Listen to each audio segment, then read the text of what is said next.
you have to many times determine who the buyer is. And here's what I mean. Is the husband just buying it? Is the wife just buying it? Are there two friends buying it? Who are their true buyers of this? Because whoever's names go on there are the ones that will be contractually obligated to this contract.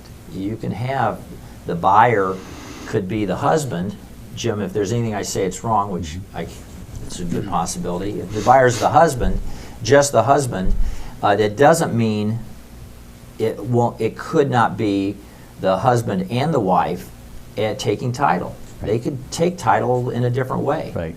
So, when it boils down to it, only the husband would be obligated to perform on this contract at that time. That's right. Am I correct, Jim? That's right. And then you could also have, you could have businesses. You could have an LLC, so the buyer could transfer that at the time of title transfer into an LLC. However, the buyer still would be responsible, whoever's named on the contract. Let me say something about the LLC. There are many times that a buyer, particularly on commercial properties, are purchasing the property and they're going to put the property in an LLC, okay, some corporation.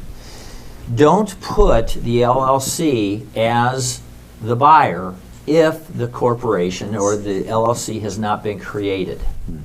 There's temptations to say, if, as an example, if the seller said, or the buyer says, I'm going to put this in LLC, it's going to go under 123 Main Street LLC, but I'm going to create that LLC as we go along, and I'll have it prepared and done by the time the contract's fulfilled.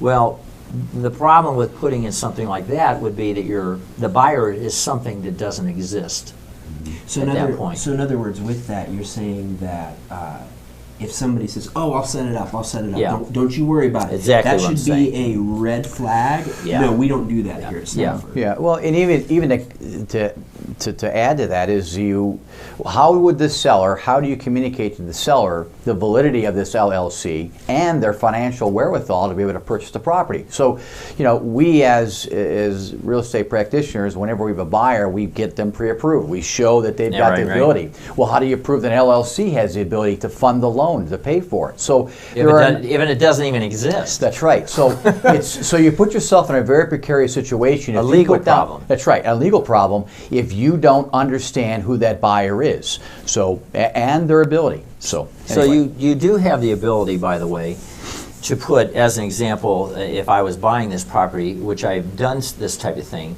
I put Gary Stauffer and or assigns. Right. So it gives me the ability before closing to assign it to the LLC once it's created. Or you could assign it to me. Or I could assign it to anybody, Right, really. right.